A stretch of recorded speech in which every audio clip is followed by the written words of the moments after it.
Narrativa. Eu devia ter percebido que isso ia acontecer. Olhando para trás agora, os sinais estavam em tudo quanto era canto. Mas quando você tá no meio daquilo, quando passou anos se convencendo que é assim mesmo que ela é, você deixa passar o óbvio.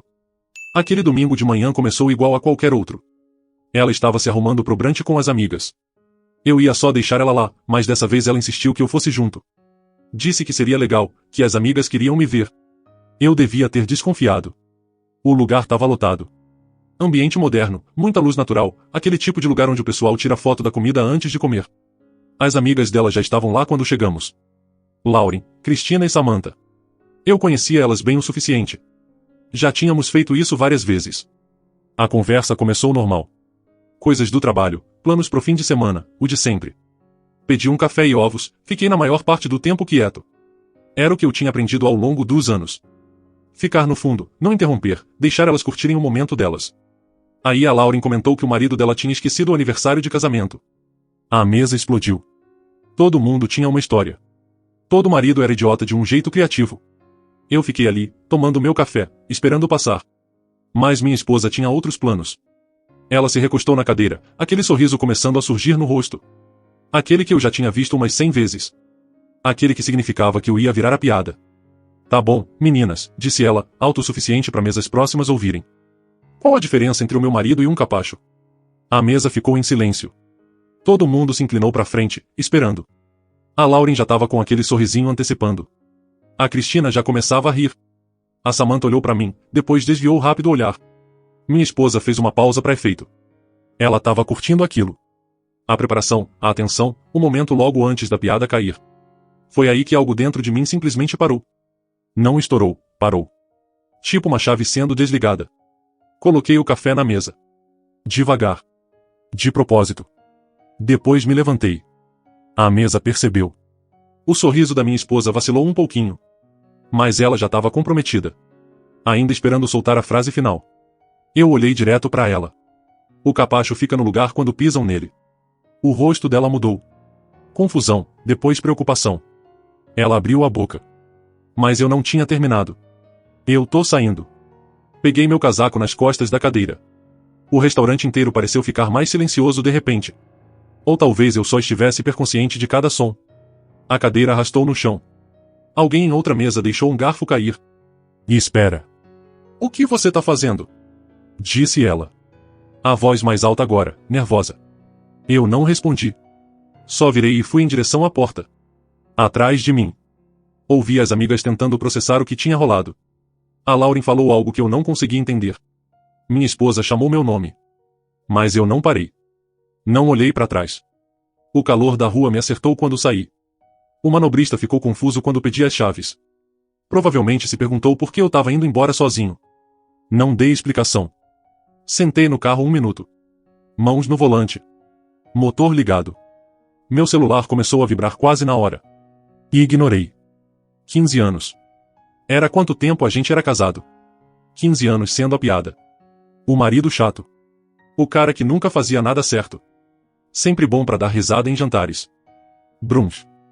Reuniões de família. Saí do estacionamento e fui para casa. O celular não parava de vibrar. Mensagem atrás de mensagem. Eu via as notificações se acumulando na tela do painel. Mas não lia. Quando cheguei em casa, fui direto pro quarto e tirei a mala do armário. Não para mim. Para ela. Se ela queria me tratar como capacho em público, podia achar outro lugar para limpar os pés. Comecei a arrumar as coisas dela meticulosamente. Roupas. Sapatos. Produtos de higiene. Tudo foi pra mala. Eu não tava com raiva. Essa era a parte estranha. Eu tava calmo. Focado. De cabeça limpa pela primeira vez em anos. O celular tocou. O nome dela piscando na tela. Recusei a ligação. Tocou de novo. Recusei. Chegou uma mensagem. Para de ser ridículo. Foi só uma piada. Só uma piada. Quantas vezes eu já tinha ouvido essa frase? Quantas vezes tinha deixado passar? Me convencido que eu era muito sensível. Que precisava levar na esportiva. Sentei na beirada da cama. A mala dela meio arrumada aberta na minha frente. A casa estava quieta. Até pacífica. Outra mensagem. Cadê você? Todo mundo tá perguntando o que tem de errado com você. O que tem de errado comigo? Não o que tem de errado com ela. Não um pedido de desculpa. Só confusão por eu não ter entrado na brincadeira dessa vez. Terminei de arrumar a mala. Fechei o zíper e deixei na porta da frente. Depois troquei o código da fechadura eletrônica.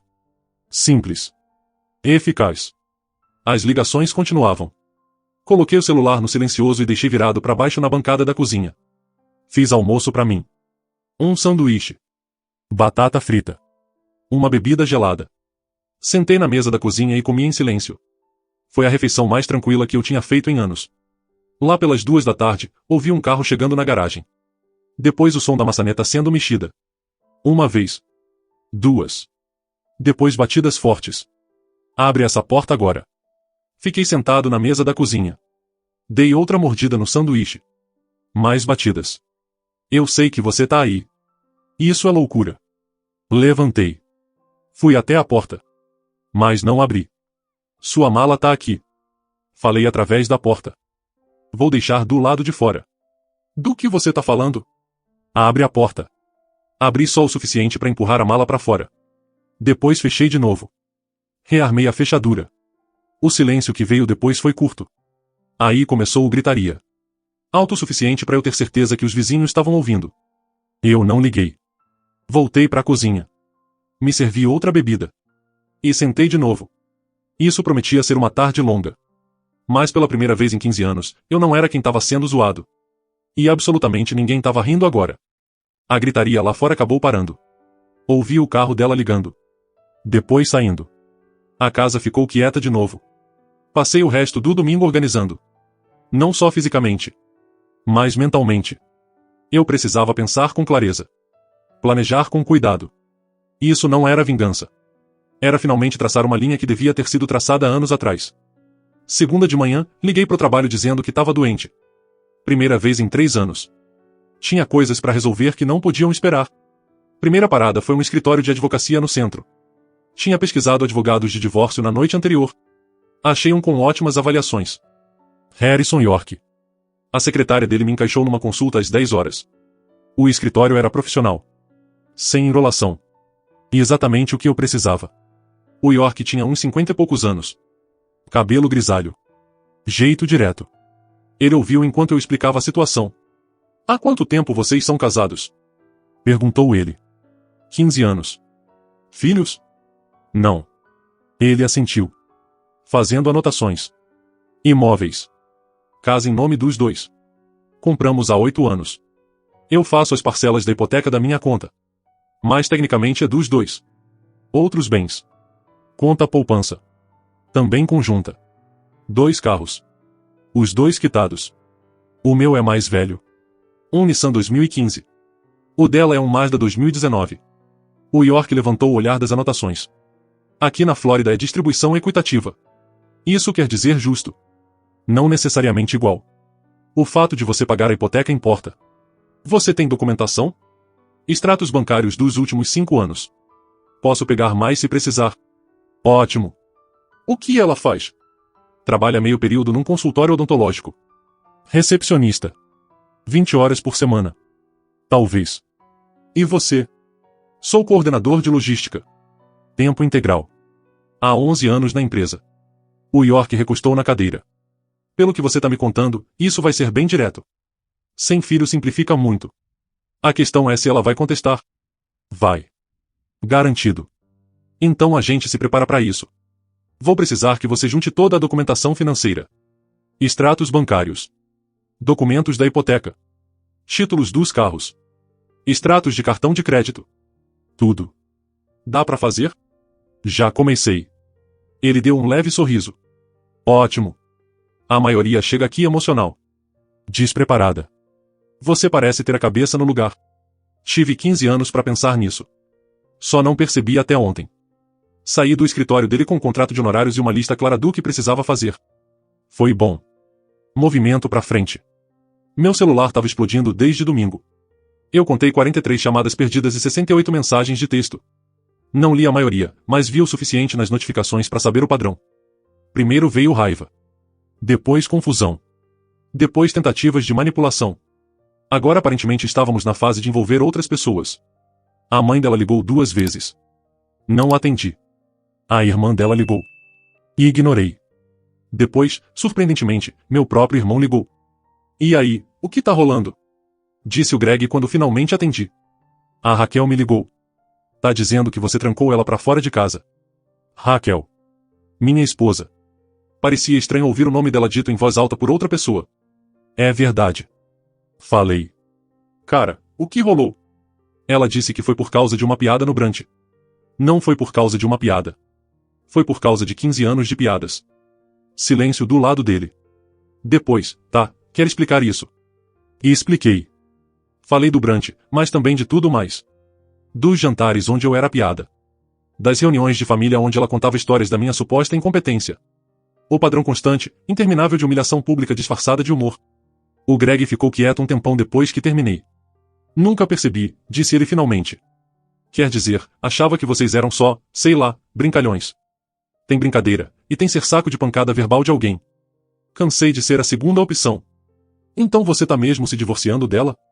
Já fui no advogado hoje de manhã. Caramba. Tá. Bom, pra que conste, eu tô do seu lado. Se é o que você precisa fazer, faz. Essa era a diferença entre meu irmão e a maioria das pessoas. Ele não tentou consertar. Não sugeriu terapia de casal. Não disse que eu tava exagerando. Só apoiou a decisão. Valeu, falei. Precisa de alguma coisa, me avisa. Depois que desligamos, voltei minha atenção para a documentação. Passei horas fuçando arquivos, imprimindo extratos, organizando tudo em pastas. O York queria completo, e era isso que ele ia receber. Lá pelas 6 da noite, bateram na porta. Diferente das pancadas de ontem. Essa era mais calma, mais controlada. Dei uma olhada pelo olho mágico. Raquel, mas não estava sozinha. A irmã dela, Samantha, estava junto.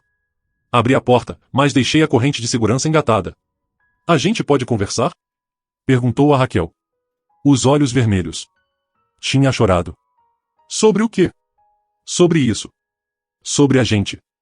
Por favor, podemos só conversar lá dentro? Não. A Samantha deu um passo à frente. Qual é? Seja razoável. Ela é sua esposa.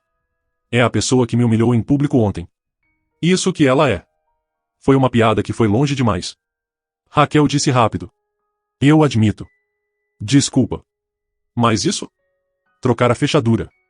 Ignorar minhas ligações. Falar em divórcio? Isso é extremo. É mesmo? Porque do meu ponto de vista, o extremo é passar 15 anos tratando o marido como se ele não valesse nada e achar que ele vai simplesmente engolir. Eu nunca disse que você não valia nada. Você não precisou dizer. Você mostrou. Toda vez que me transformou na piada. Toda vez que revirou os olhos quando eu falava. Toda vez que reclamou de mim para as suas amigas com eu sentado do lado. A Samantha tentou de novo. Olha, todo casamento tem fases ruins. Vocês dois podem resolver isso. A gente não vai resolver nada. Acabou. O rosto da Raquel endureceu. Você não pode simplesmente decidir isso sozinho. Na verdade, posso. E decidi. Você vai receber os papéis em breve.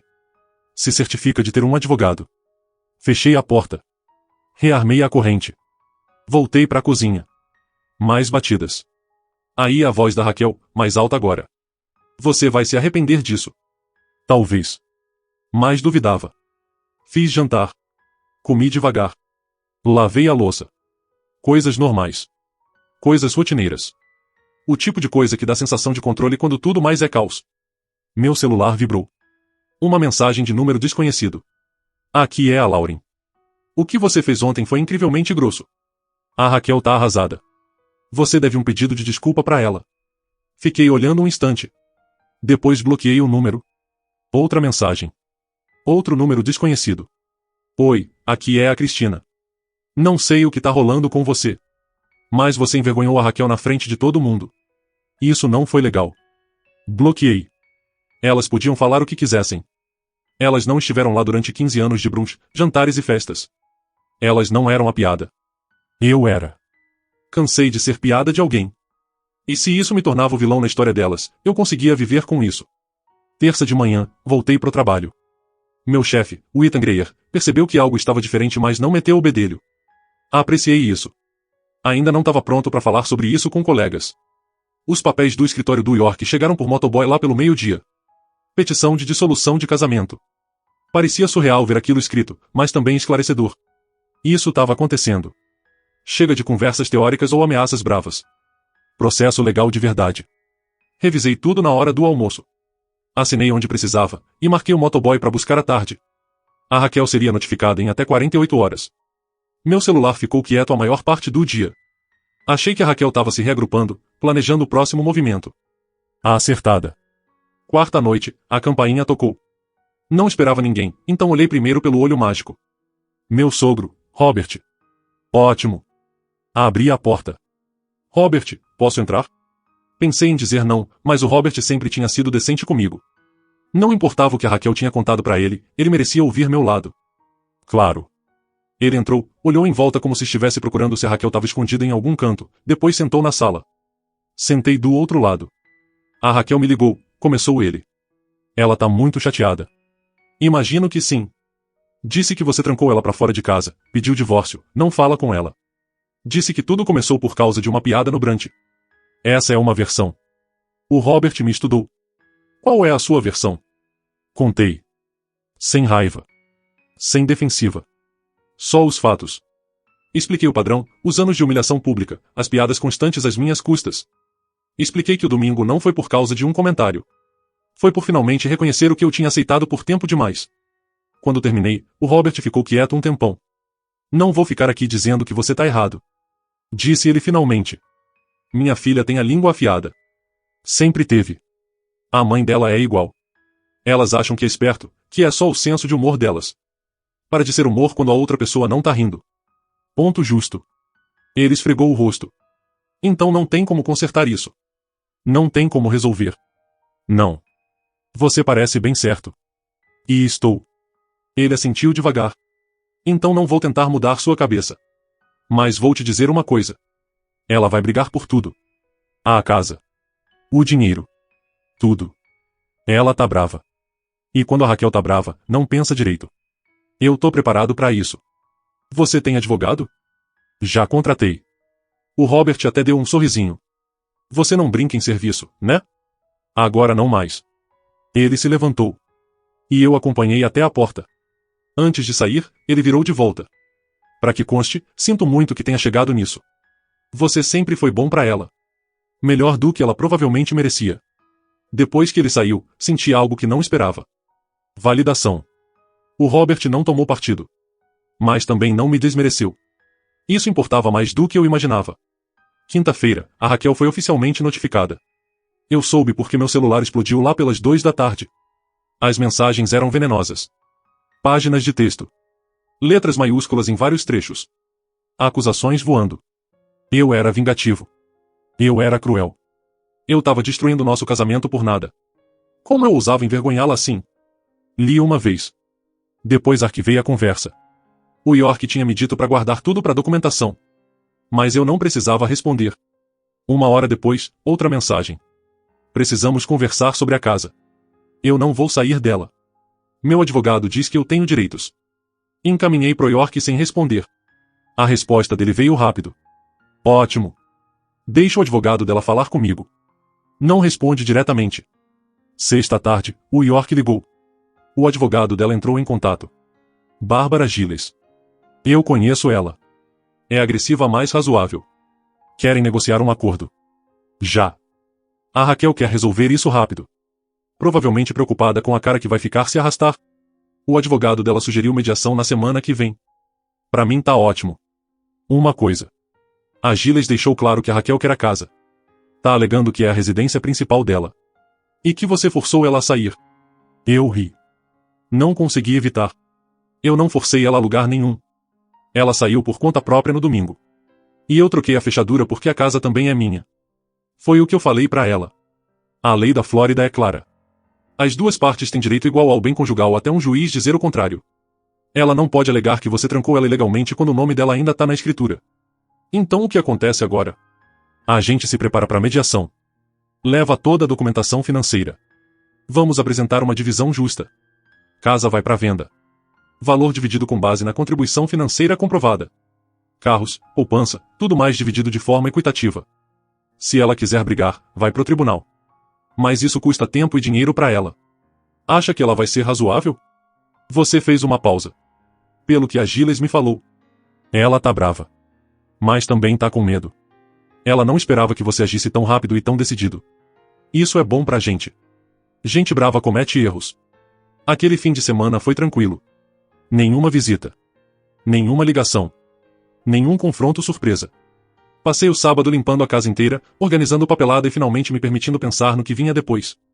Domingo de manhã, exatamente uma semana depois do brunch, saí para dar uma volta de carro. Fui parar na praia de Fort Lauderdale. Estacionei, desci até a água e fiquei lá parado um tempo. Uma semana atrás, eu estava sentado num restaurante, sendo humilhado na frente de estranhos. Agora eu estava aqui, sozinho, mas não solitário. Livre, na verdade. Meu celular vibrou. Uma mensagem do Greg. Como você tá segurando? Melhor do que eu esperava. Respondi. Oh, me espace. Me avisa se precisar de qualquer coisa. Oferta séria. Apreciei isso. Meu irmão não estava tentando consertar nem dar conselho. Só estava ali. Fiquei mais uma hora na praia, depois voltei para casa. Quando cheguei, tinha um envelope colado na porta da frente. Tirei, abri. Uma carta escrita à mão da Raquel. Sei que você não vai atender minhas ligações, então tô escrevendo isso. Não entendo o que aconteceu com você. O homem com quem eu casei não faria isso. Tivemos nossos problemas, mas todo casamento tem. O que você tá fazendo é vingativo e cruel. Se acha que vai ficar com tudo nesse divórcio, tá enganado. Eu sacrifiquei tanto quanto você. Mereço metade de tudo, inclusive a casa. Meu advogado vai garantir isso. Se quer destruir o que a gente construiu, beleza. Mas não espera que eu facilite pra você. Nenhum pedido de desculpa. Nenhum reconhecimento do que ela tinha feito. Só ameaças e direito. Dobrei a carta, coloquei na pasta de documentação e entrei. A mediação estava marcada para quarta. Faltavam poucos dias. Eu estava pronto. A quarta chegou mais rápido do que eu esperava. A mediação era às 10 horas da manhã num escritório neutro no centro. O York me encontrou no saguão 15 minutos antes. Lembre-se, fica calmo. Não fica emocional. Não entra em discussão. Responde as perguntas direto. Deixa que eu cuido do resto. Entendido. Entramos na sala de reuniões. A Raquel já estava lá com a advogada dela, Bárbara Giles. A mediadora, uma mulher mais velha chamada Mary Thornton, sentou na cabeceira da mesa. A Raquel estava diferente. Cansada. A maquiagem mais pesada que o normal. Provavelmente tentando esconder que não estava dormindo direito. Ela não olhava para mim diretamente. A Thornton começou com um discurso padrão sobre negociação de boa-fé. Respeito mútuo. Encontrar pontos em comum. Eu escutei educadamente enquanto revisava minha pasta de documentos. Vamos começar pelo principal bem conjugal. A casa na Oak Avenue, disse a Thornton. Senhora Harrison, qual a posição? A Giles falou. Minha cliente deseja ficar com a casa. Ela mora lá há 8 anos, considera o lar dela, e foi removida à força pelo marido sem aviso. O York não perdeu tempo. Isso é impreciso. A senhora Harrison saiu da propriedade por vontade própria no domingo, 10 de março. Meu cliente trocou o código da fechadura eletrônica, o que é direito dele como coproprietário. Ela não foi removida à força de lugar nenhum. Ele trancou ela para fora da própria casa. A Giles rebateu. Casa deles? Correção feita. Os dois nomes estão na escritura. As duas partes têm direito legal igual à propriedade até um juiz determinar o contrário. Meu cliente reside lá e mantém os pagamentos da hipoteca da conta pessoal dele durante todo o casamento. Ele passou uma pilha de extratos bancários pela mesa. Como podem ver, todos os pagamentos da hipoteca dos últimos 8 anos saíram da conta corrente do meu cliente. Imposto predial, seguro residencial, custos de manutenção, tudo pago por ele. A Giles revisou os documentos. A expressão dela ficou um pouco mais tensa. Minha cliente contribuiu para a casa de outras formas. Tenho certeza que sim. É por isso que estamos propondo uma divisão equitativa, não exigindo posse total.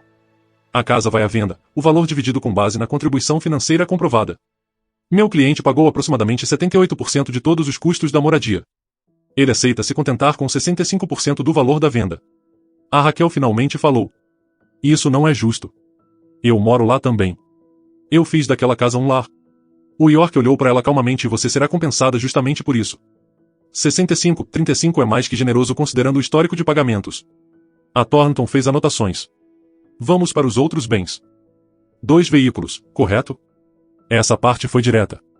Meu Nissan era mais velho, quitado, valia uns $8.000. O Mazda dela era mais novo, também quitado, valia uns 15 mil. Cada um ficaria com o próprio carro. A conta poupança foi onde ficou interessante. A poupança conjunta atualmente tem $42.000. O York disse, meu cliente propõe divisão 50-50, 21 mil para cada. A Gilles balançou a cabeça. Minha cliente acredita que tem direito a mais considerando que vai precisar garantir nova moradia. Ela vai ter moradia com os 21 mil dela mais a parte da venda da casa, disse o York. Isso é substancial. A Raquel se inclinou para frente. Eu só trabalho meio período porque a gente combinou que eu trabalharia. Agora você tá me punindo por isso. Eu tinha ficado quieto até ali, mas algo no tom dela fez eu responder. A gente combinou que você trabalharia meio período porque você quis, falei com calma. Toda vez que eu sugeri que você trabalhasse integral, você disse que não queria. Foi escolha sua. Você me fazia sentir culpada por querer tempo para mim. Isso não é verdade e você sabe. A Thornton levantou a mão. Vamos manter isso produtivo, por favor. A Gilles tentou outro ângulo. Minha cliente tem danos emocionais a considerar. A humilhação pública de ser abandonada num restaurante. O pedido repentino de divórcio. Ser trancada para fora de casa. Essas ações causaram estresse significativo. O York até sorriu. Agora estamos falando de danos emocionais. Porque meu cliente tem documentação extensa de humilhação pública ao longo de 15 anos. Querem seguir por esse caminho?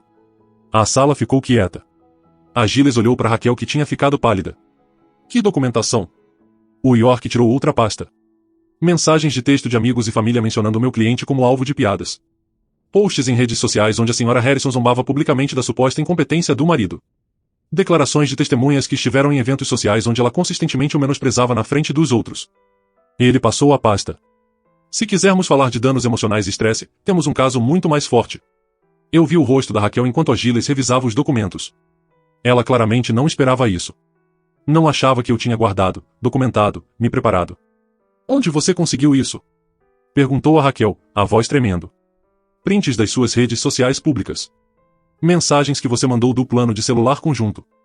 Declarações de pessoas que presenciaram seu comportamento, inclusive do seu próprio pai.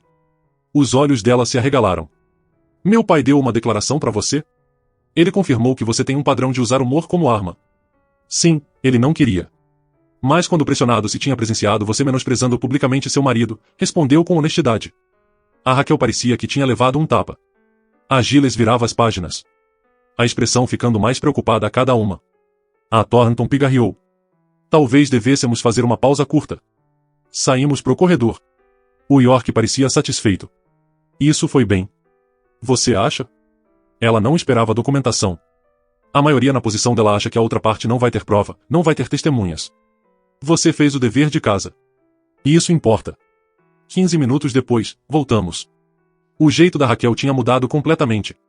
A raiva tinha sumido, substituída por algo mais próximo de derrota. A Gilles falou com cuidado. Minha cliente aceita a divisão proposta dos bens. 65-35 na venda da casa. 50-50 na poupança. Cada um fica com o próprio veículo. Ela tem uma condição. Quer que isso seja finalizado rápido e discretamente. Sem audiência pública no tribunal. O York olhou para mim. Eu assenti. Concordado. Podemos ter os documentos finais prontos até o fim da semana.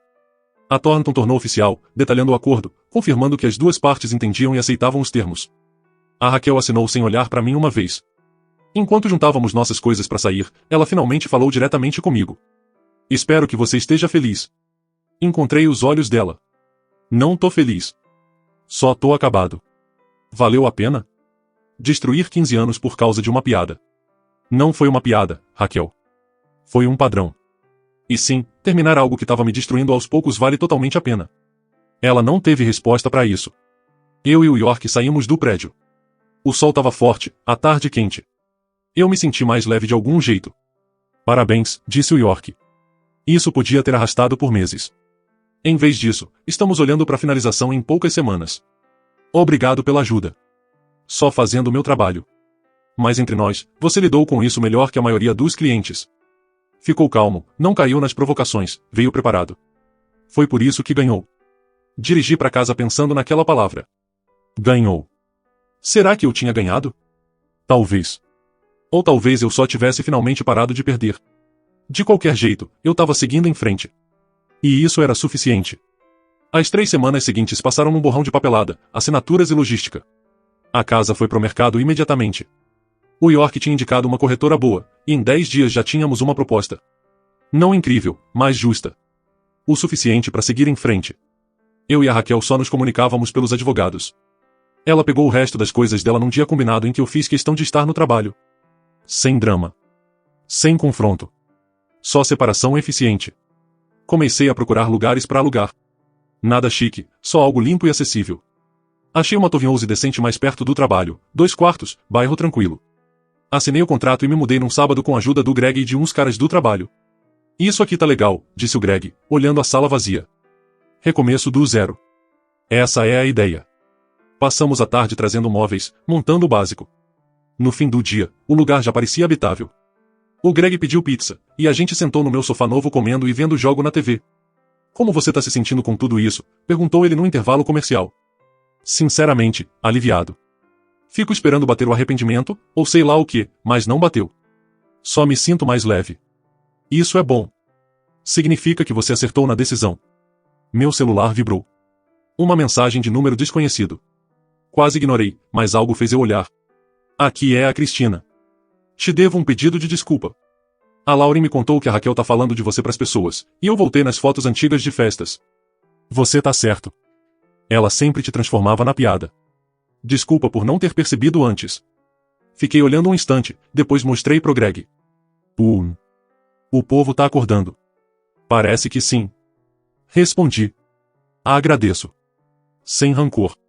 A resposta voltou rápido. Pra que conste, muita gente tá repensando como via o casamento de vocês. Ela tá tentando te pintar como vilão, mas não tá colando. O pessoal lembra. E isso era interessante. Eu achava que a Raquel ia controlar a narrativa entre as amigas. Pelo visto não. Nos dias seguintes, ouvi coisas parecidas de fontes inesperadas. Uma ex-colega da Raquel me procurou nas redes sociais. Um amigo antigo da faculdade que eu não falava há anos mandou mensagem. O padrão era o mesmo. As pessoas estavam repensando o que tinham presenciado ao longo dos anos. Eu não entrei muito na conversa. Não precisava me defender nem explicar. A verdade estava se sustentando sozinha.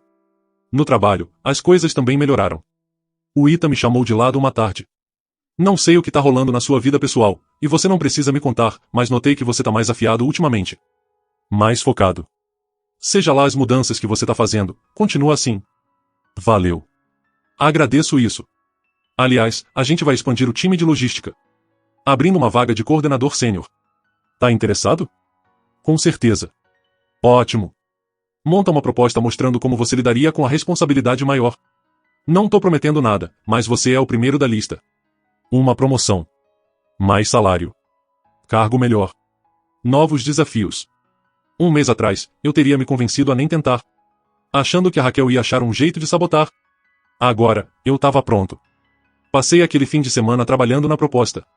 Pesquisei padrões da indústria. Detalhei melhorias de eficiência. Projetei economia de custos. Quando terminei, tava sólido. Profissional. O tipo de trabalho que eu devia estar produzindo o tempo todo, mas estava tão abatido que nem tentava. Segunda de manhã, entreguei. Quarta, o Ita me chamou na sala dele. Isso tá excelente. Completo. Bem pesquisado. Prático. A vaga é sua se quiser. 15% de aumento. Começa mês que vem. Apertamos as mãos. Saí da sala dele sentindo algo que não sentia há anos. Orgulho de mim mesmo. Naquela noite, me presentei com um jantar numa churrascaria decente.